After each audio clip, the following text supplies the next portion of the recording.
The views expressed in this podcast are merely our opinions and should not be taken as facts or as definitions of any of the authors or movies discussed in each episode. This podcast is produced for entertainment purposes only.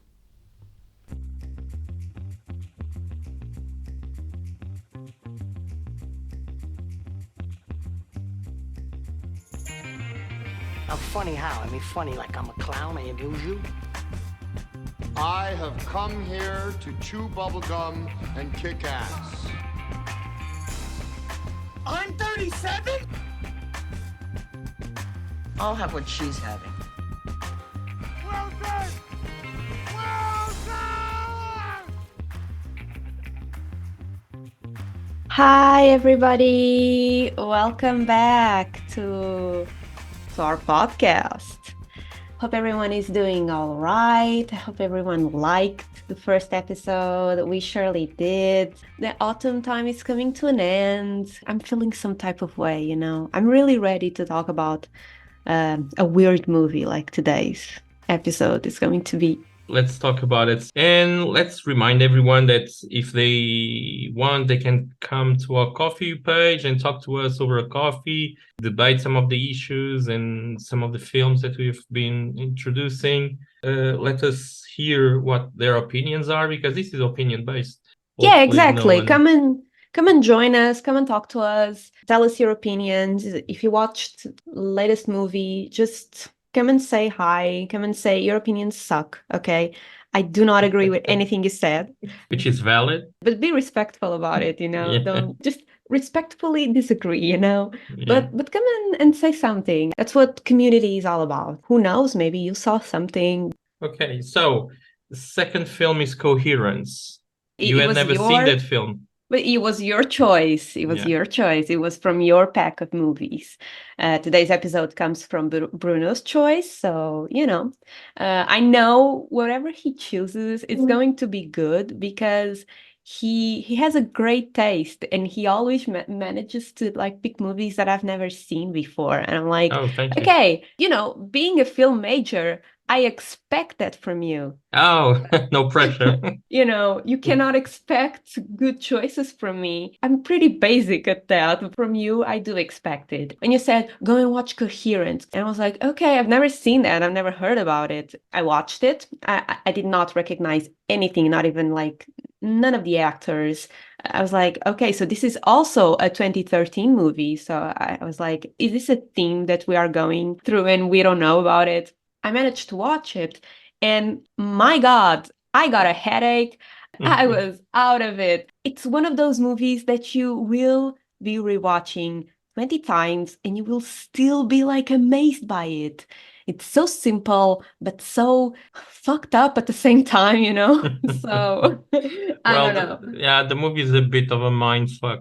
So I think our biggest challenge here for today's episode is to talk about the film without giving out too many spoilers for people that haven't seen the film. Yeah, I mean, we should do a disclaimer about spoilers, you know, because especially we don't want to do just mainstream movies in this podcast. This is something that we have established because the movie industry is so vast and has so many good productions. We want to include a lot of them, and for some people who haven't watched them, it can be a bit disencouraging to go and watch it when you hear two people talking about it. Should we do a spoiler alert? Should we like have a soundbite? Because the film lives a bit on the little twists and turns that he has. Let's try be mindful of it. But anyway, Coherence, it's a film. I saw it when it came out. Bruno, that's putting a lot of pressure on me. Like I'm now thinking about, I'm looking at my notes and I'm like, oh my God, am I being mindful of in my notes? Like, am I going to spoil that's this? it. Pressure comes with the job. It's one of those films. It's an independent production, an indie film, so it didn't receive a lot of plays in theaters. It was really reduced because you either spend money on making the film or you either spend money on publicizing it and distributing the film. So, but Coherence, as I know now, is available on Amazon Prime. in some countries, especially in the United States. And he has gathered a cult following, and the Amazon Prime thing, people have been rediscovering the film. Yeah, when I was doing research, I noticed that a lot of people are like, this movie has a cult following. Like a lot of people like this and Yeah. still have like I don't think people have watched this movie like once. I feel like this is one of those movies that people want to watch a bunch of times because you keep on seeing different stuff and yeah, I can see why it has such a cult following for such a small movie. Like I saw that this movie had a 50,000 budget, which was really impressive. I got a bit shocked right there because that's a small budget for That's such a nothing. movie. That's nothing. Yeah, that's There are nothing. electricians in big productions that make more money than that. Really? Oh, Yeah. wow. So, Wow. yeah, basically the director of it, he Yeah. participated in Pirates of the Caribbean, and Yes. he was one of the storyboarders in Pirates of Caribbean.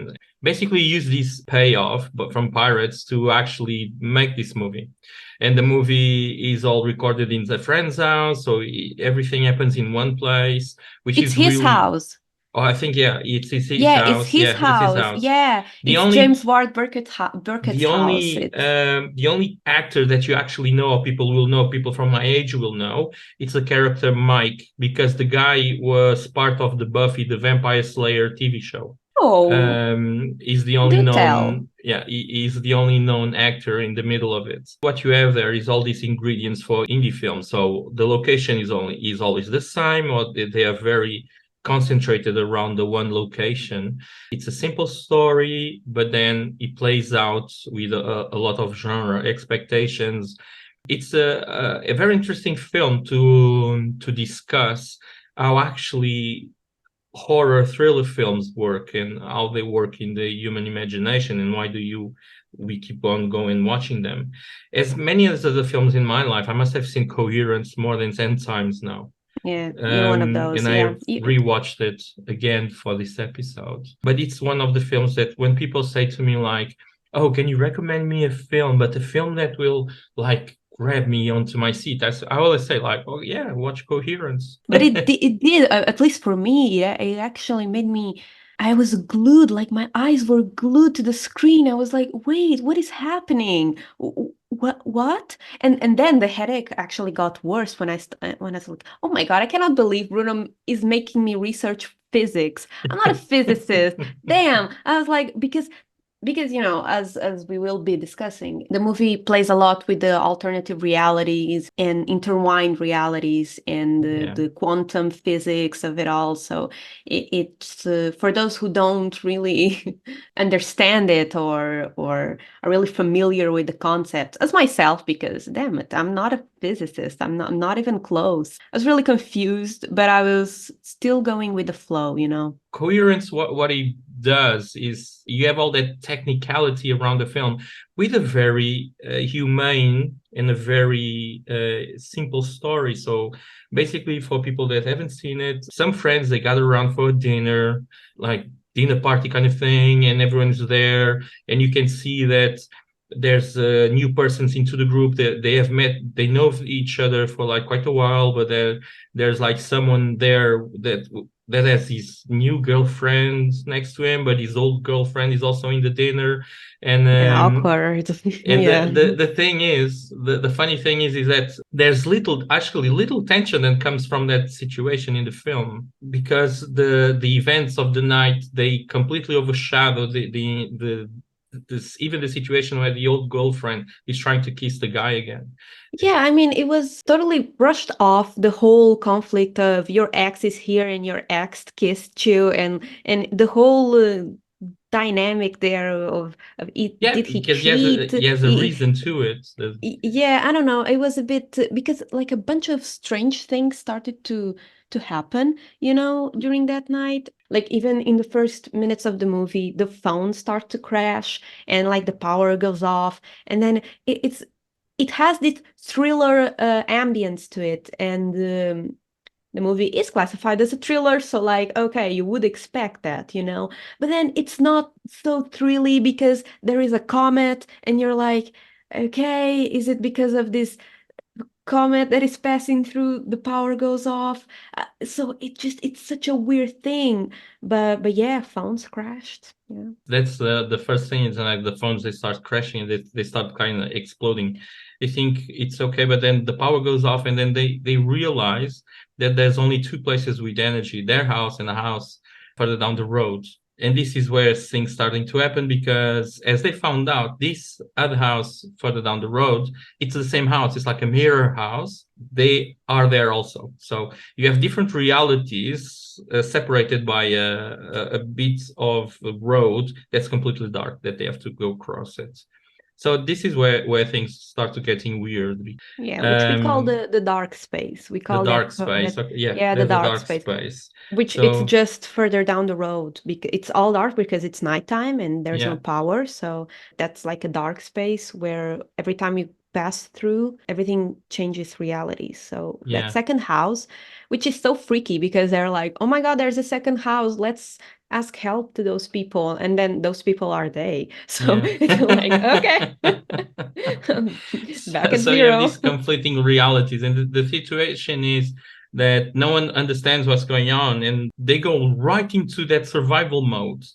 We need to ask help, but then they see like, oh, but they are the same, and then someone gets attacked, but then you find out that they weren't attacked; he actually fell down, and it starts this survival mode, and it's quite funny because it is a good film to see how thriller and horror works. We're talking about like a middle class group of people, You middle know, age also. So and you have various stereotypes in there. You have like the woman that's all connected to nature and to candles and to yeah, all this spirituality. Yeah. spirituality. You have the other one that is all connected to medicine and psychotic medicine. So Yeah, Lee. I so don't it's you have various stereotypes in there, and when they go into emergency mode, all of a sudden it becomes male dominated. Like the men are deciding what they do, and the men are deciding how to protect the female, and they're like, "Don't worry, like go and sleep and chill out, sit down. We men will figure out this." except for the moment that Emily, which is it's considered by directed Burkett the lead. She's the Yeah, lead she's the lead character, film. the blonde chick, the Emily, and she's like there is a scene where her boyfriend Kevin, Yeah, he wants to like go out and be like, I'm gonna figure this out, yeah, and she's like, no one leaves it, no one leaves this house, and she's like, no, I'm serious. And the boyfriend just gets very upset because, yeah. oh no, my girlfriend, a woman, she said no to me. Yeah. Yeah, And but and it's you it can see it in his eyes that he's like, I cannot believe I can fight yeah. this woman. My girlfriend, let me out. I need to protect you. What are you doing protecting me? It is funny to see how like gender roles and how society roles are figured out and played out in there. And then one of the things really good with Coherence that I really love about the film is that it does this. Everything is different realities, but the realities are not happening all at the same time. They are happening at different times. Yeah. And I found that like that was really, really well done. So Yeah. when the prime reality that we are following from the beginning of the film receives a box, but there's a box and they open the box and all of a sudden they see a picture that doesn't exist in their reality, but that it Oh was yeah. taken inside that house. You know that scene freaked me out. I was like, oh, what do you mean? I can see that he's wearing the same shirt. I felt like I was there with them. Yeah. I was freaking out. So you're telling me Amir took this picture, but I haven't seen it. Like I was in a movie. I was there. Yeah. I was there. I was one of them.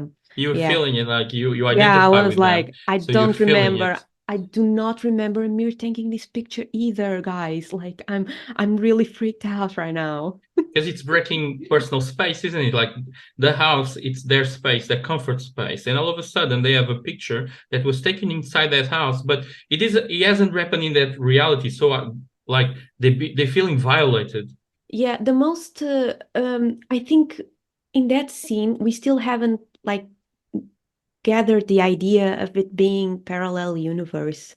So it was very thrilling in a way of, are they going to be murdered? Like, what is happening? You know, you're still not into this idea that this is, these are different realities happening at the same time. So when you see that picture and even their pictures in the box with numbers, they instantly think about someone trying to murder them or something like that. And I'm like, yeah, guys, you're going to get killed. I'm sure. I'm sure of it too. Yeah.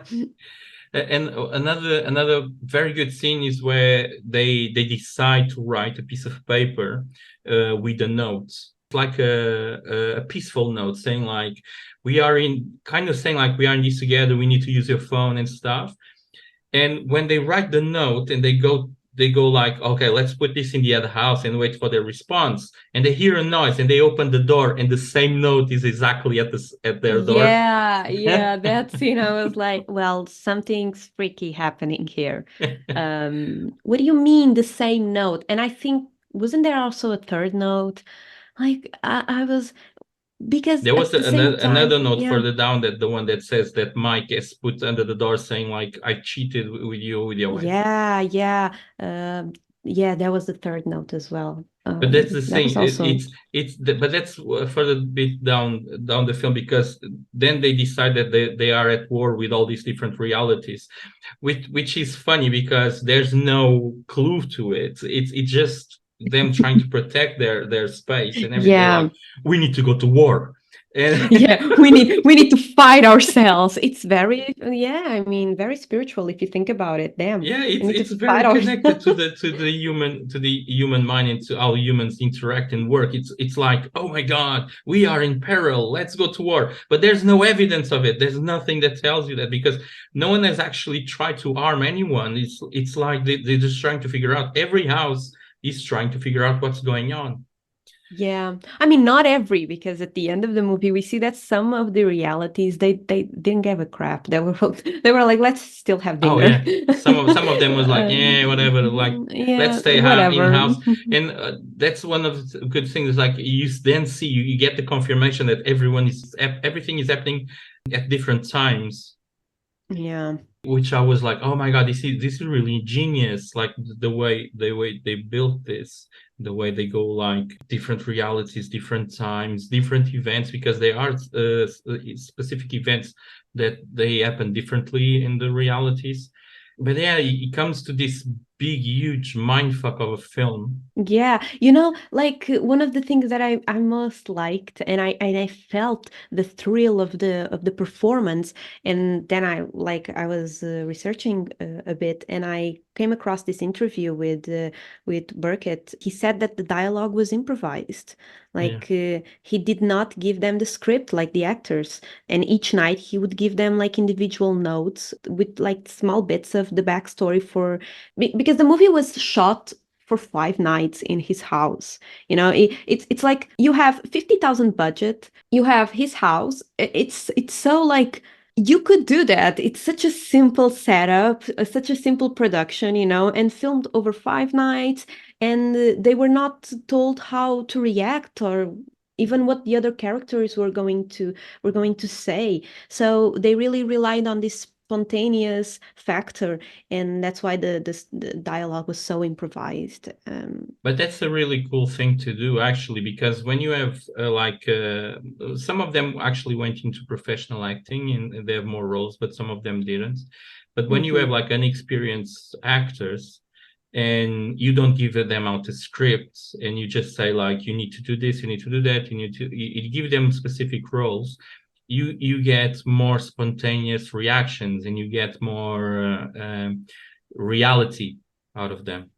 Yeah, it's more realistic in a way, because it keeps them focused in that moment. And one of the most naturalistic ways of speaking, we as humans, is we speak over each other, either we want it or not. I mean, that whole idea of movies, when someone is saying a line, and then there is this in comedies is outstanding, because you even have to have pauses for like the back laughters, you know. You have to have like someone says something and then it's like a lot of seconds paused just for people to laugh, you know, and then the dialogue continues. So it's really not realistic at all, but we as human, we talk a bit over each other, and that was happening in the movie. Like they were getting more mind fucked by all the weird events happening during that night, they were speaking over each other. You like I think it's pretty clear that I was feeling I was inside the movie as well.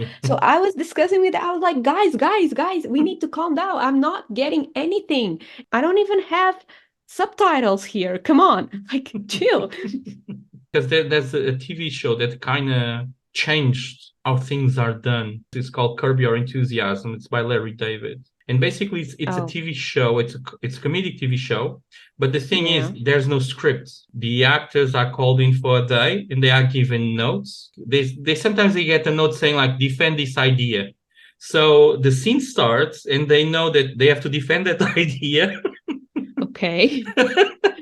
I'm following, yeah. And everyone, it's like everyone has an idea to defend, and they all start arguing and they all start discussing it, and they really go into themselves to do this thing. And sometimes they are actually laughing with some of the stuff they are saying to each other. You can see that they only do like 1-2 takes. Everything has to be very quick. It's like 1-2 takes. The way that Curb was done and the success that Curb brought actually brought attention to alternative ways of doing stuff. It's not like Coherence is the first film being done solely by like improv dialogue or anything like that. There have been other films where specific scenes have been improvised to create more truthful reactions, because this is the main thing with actors. It's very different when you are reading other people's words and then you have to make those words your own words. It's difficult to do it. I think he was really, really clever about it, like going like with the improv situation. That way he gets more out of it, of the actor. Yeah. It's very organic in a way. You get the real response, the real feelings. But you know, the whole Coherence thing, their way of like speaking, you know, and even like this micro budget movie production in just a house, and it does really work. And I was looking at this interview with James Byrkit, and he even apparently it was proposed to him to even redo Coherence, you know, redo Coherence with bigger actors, with a different production. He said he would not do another like this because it would come up as like false, and all the things that you would get with this movie, you know, the improv, the way that people speak on top of each other, the whole camera shaking everywhere, and even like the fact that it happens in his house and all of that, this feeling, this very organic feeling to it. It would not exist, and it just exists because of the lack of resources, you know, in the production, and you would not get that if it was redone. And yeah, definitely, I like this response. Yeah, I think so. He has a big point of it, because when you do things with improv, it's very specific because it only happens that one time. So like doing the film in 5 days and all that with improv, what they created a very unique relationship, and it's a very unique piece of work.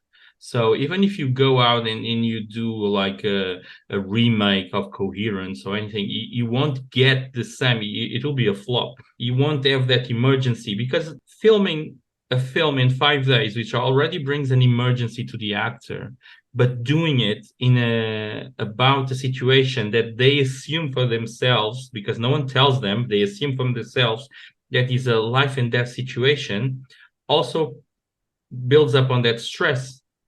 So everything is fast-paced, all their decisions are fast-paced, but the environment, the way the film is done, helps the film being the film. It's a work of art, basically. When like Emily starts to realize that people are not from the same like reality, and Yeah. she doesn't belong there, or probably other people don't belong there. And It happens in I don't know when exactly it happens, but I guess it's when she's like putting the numbers on the pictures, and she's yeah, just looking at them, and she's really like, yeah, this is I think she's just something. confirming it, her suspicions. I think Yeah, it's maybe. when they go out to the car. Remember, they go out in the group, and they go out like they go like and say like, "Oh my God!" When they realize the book, they've read the book, and then they are in possession of wisdom, isn't it? Like a secret. And they realize that the book was actually inside the car, and they're like, probably the other reality hasn't read the book yet. So if we go out and we take the book out from them, we'll Yeah, you be know what's funny? Because the book actually doesn't mean anything, you know? So when I was doing the research, the director in Burkett, he said like, yeah, the book is actually does not mean anything. Here I was like researching physics and doing all this work, being like, oh, what does the Schrodinger's cat theory mean? What does this quantum decoherence theory mean? Will it give me answers about the movie? Because I was actually just really lost. And I just come across him saying the book actually doesn't mean anything. yeah. It's one of those objects just to confuse you and to make you think that actually this will give you answers. And movies do this. Movies do this all the time. And Oh I, yes. like a fool, I just fell for it. I was like, yeah, this book will give me all the answers that I need. That's funny. But the thing is, like, when they go out and they come back, I think that's when she starts realizing that, like, something's off, something's wrong.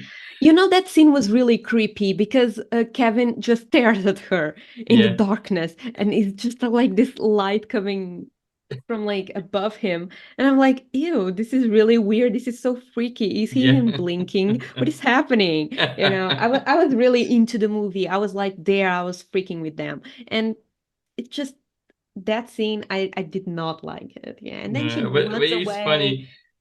Actually, that's a cool thing you say. You were at the house because there's a weird dynamic in there, especially with the Where? In dinner the and house? how the people come about being in that dinner.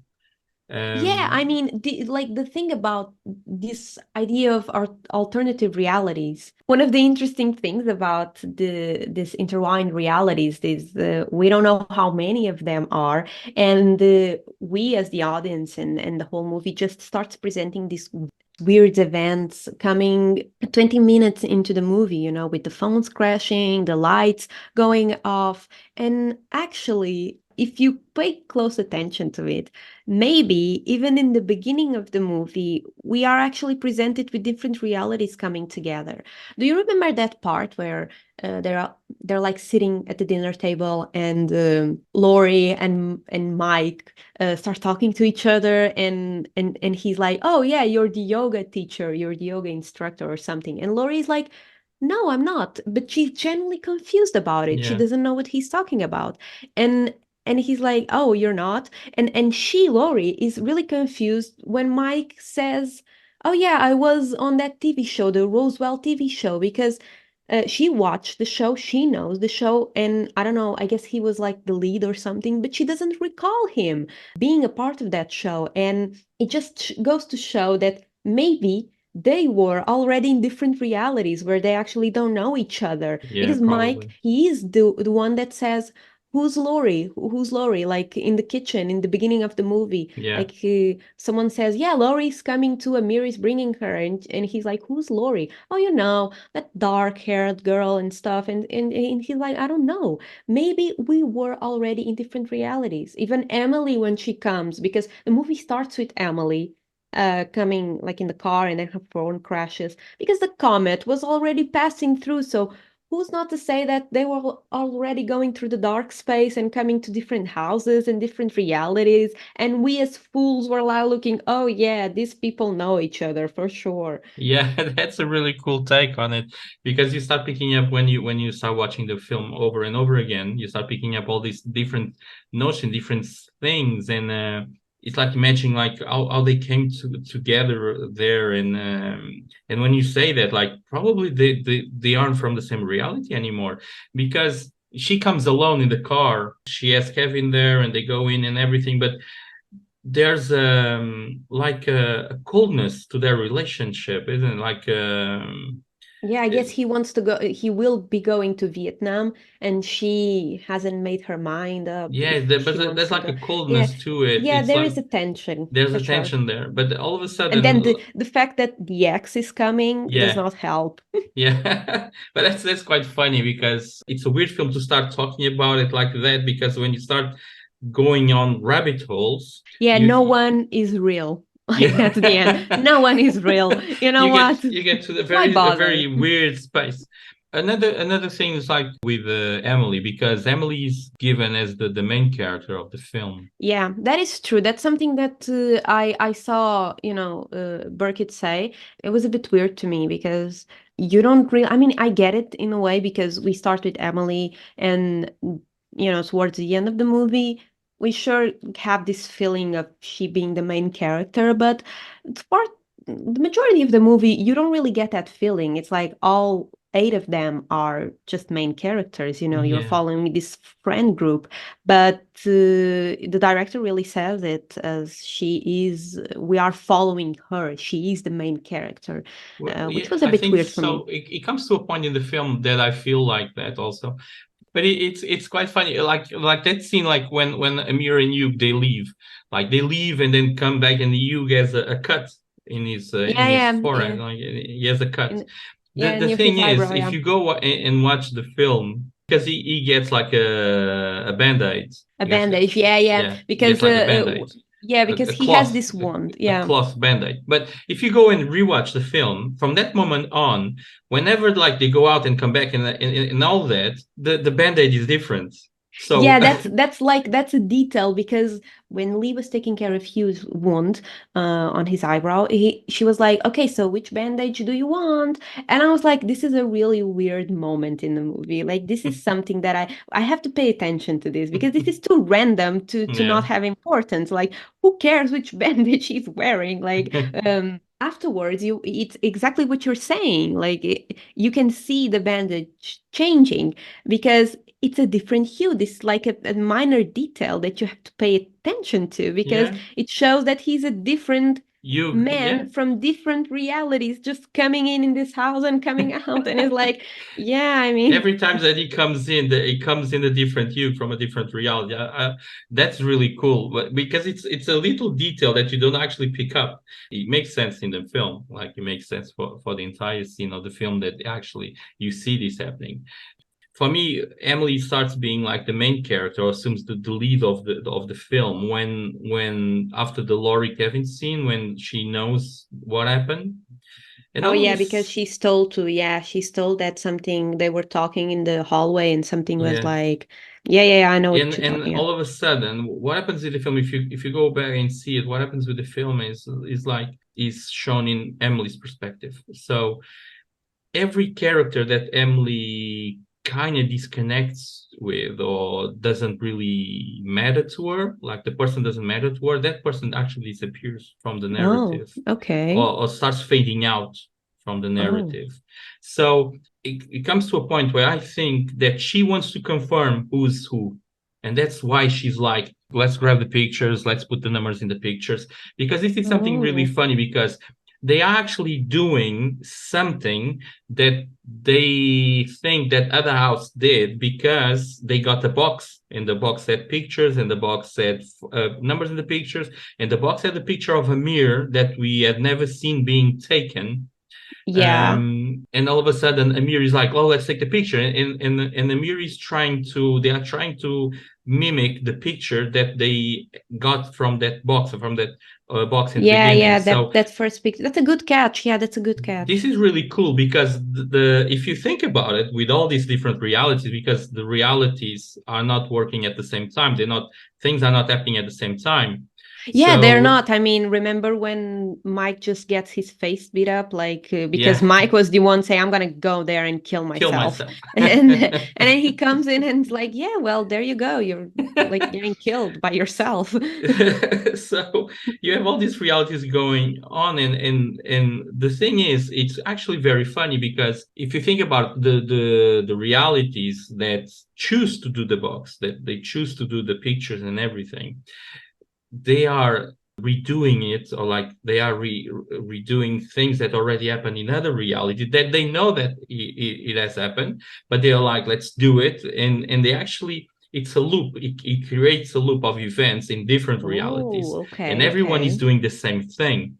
But and the other thing is like the reality that are doing the same thing, they all feel threatened from themselves. This is one of the things that I say, that the film is all about identity, and the film is about being faced against with yourself, because they are, when they go and see the other realities for the first time, they're like, oh, they are us, they are the same people, they are us, but they are not us.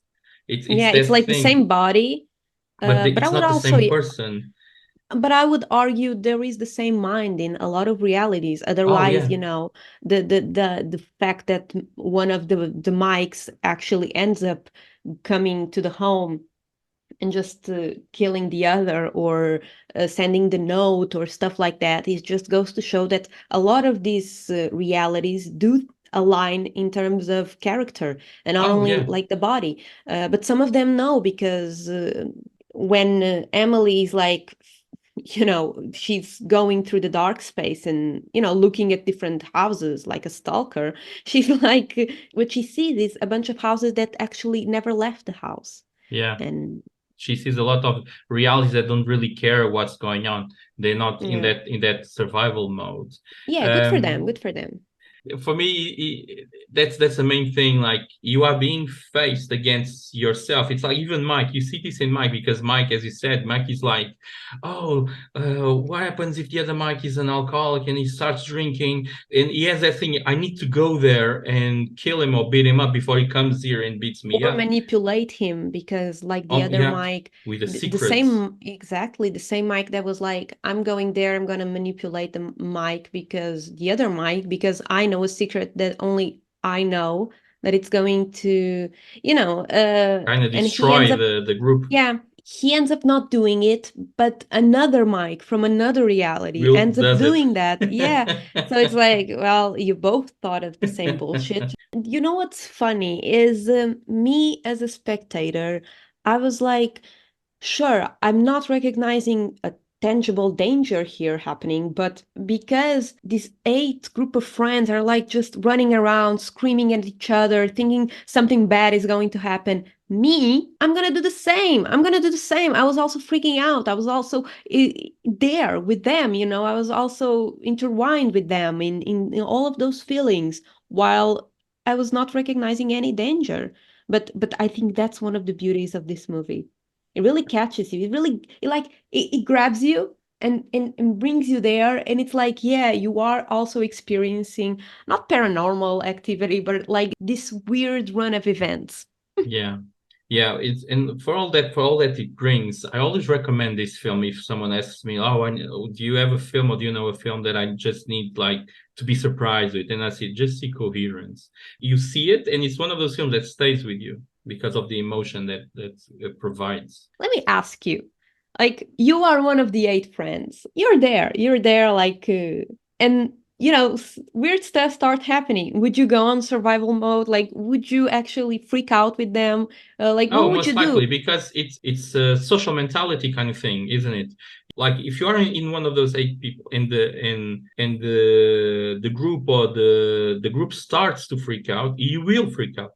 Yeah. You won't Yeah, be the yeah. one that says, "Hey, listen up, guys. Let's be like namaste and be friendly," because you will go into a social mind kind of thing, and Guys, here it's is a shared horse experience, isn't it? tranquilizer, let's drink it. Let's Yeah. just, If yeah. something is like, "Oh, this is weird," but like, let's just chill out, let's just have a nice time, like the comment will disappear. But Yeah, it's no, they just go, assumed that it's all because of the comet, yeah, and because and it's the then new thing, isn't it? It's yeah, the yeah. different thing. The different, yeah. And then Hugh is like, well, my brother said if something weird started to happen tonight, then I should call him. And everyone is like, what weird stuff? What if your Yeah. brother knows? Like, everyone just starts attacking this poor man who is not even a character, like, Yeah, there. yeah. Yeah, even I was like, yeah, what does Hugh's brothers know that we don't know? Huh? Tell us. I want to know. Yeah, and I think that one of the things, like towards the end, when they do the picture thing, and there's a nice thing with the picture thing when Emily cuts the picture that she has with Kevin, like Oh yeah, that's very symbolic because like ending the they have relationship, to. and Totally. I mean, Lori is like, oh, but I have a picture of Kevin here right there in my wallet. And Emily is like, you have a picture of who in your what? No, you don't. And she just cuts the picture of them together, like, because there's a picture of Emily and Kevin together, like a fun couple picture. And she's like aggressively just cuts it in half. It's yeah. like, no, we don't need that picture anymore. We have it here. No, no, no. And it's like, and it's like, okay, Emily, Chill out. But just I think calm that down. that scene when she like, let's do the photos, and they Amir is like, oh, let's take the photo, let me see, where was I, and they are recreating the photo that they saw in the box that they haven't taken yet, which is very funny, because if you go and think about the loop, it's like that's happening everywhere, and she's like, oh my god, no one actually belongs here. Yeah, and she says to Mike, Mike, no one belongs here. And Mike is like, who the fuck cares? Who the fuck Yeah. cares anymore? Mike is like, I don't care anymore. He's Yeah. obviously drunk. He's like already Yeah. drunk. And he's like, yeah, I don't care. And Emily is like, well, I do. I'm going to find a better life for myself. Yeah, Bye. and then she goes out and shops around for a reality for herself. And let's not say more of the plot, because No, then no. Okay. that's Like the moral spoilers. dilemma We are that not Emily going has to, to yeah. solve. That We are actually not going to talk spoil the about the film. end of the movie, because we're not going to talk about the end of the movie because it's a major spoiler. And for those who haven't watched it, go ahead and watch it. Like, I think it's one of the interesting things about the end of the movie. It brings back in the beginning when Laurie is like saying to Emily, oh, so you were going to become a ballerina, but then this one stole your life and she's living the life that you're supposed to have, So this will be brought back at the end of the movie, which is really interesting. Like, this movie does not lose. This movie Yeah. has everything on point. It's amazing. And gotta say, if you want to discuss the end of the movie, go ahead, join us in the coffee profile, buy us one, and let's hear your theories, baby. Let's hear it. I want to know what you thought about the end of the movie, the moral dilemma. And the It's a good last one. scene, when the movie goes black, the last scene. Yeah, the The last last scene. scene, The it's last amazing scene. scene. It really And is. It's like, it's so, oh my God. So I got, be like, my careful, heart. don't spoil it. I was like, my heart was beating so fast during this whole movie, and then it's still ending like this. I cannot believe it. I don't want it. I don't want it. I don't want. What is this talk about remaking Coherence with a bigger? But I don't want it. I don't want it. Just Yeah. leave it. Leave it. I'm Leave it as mad. it is. But it would be really interesting to hear what you guys have to say about it. What are your theories? Like, have you felt the same? Do you disagree with us? Do you agree? Some interesting things that you caught on. Like, tell us about it. We are really interesting. Coherence was an amazing movie to watch. I really liked it, for sure. Last thoughts. Tell me, Bruno. Anything you Well, want to say about Coherence? Just, Coherence, it's a must-see film for me. It's a yeah, must-see for me film. too. It's a low-budget indie film that doesn't disappoint. It doesn't try to be artistic. It is a mindfuck, and it's a film that will stay with you forever. You Yeah, won't forget this film, because the really moral awesome dilemmas are movie. very real, but it is a must-see. Yeah, it's a really cool film. Yeah, I really liked it, for sure. I would rewatch it. Okay, everybody. Hope you enjoyed this episode. Hope you enjoyed. If you watched Coherence, amazing. If you haven't, well, what are you waiting for? Like, just go and watch it. Thank you so much, and see you around. Follow us on our socials so you can, be updated when our next episode comes in. Bye, everybody. Bye.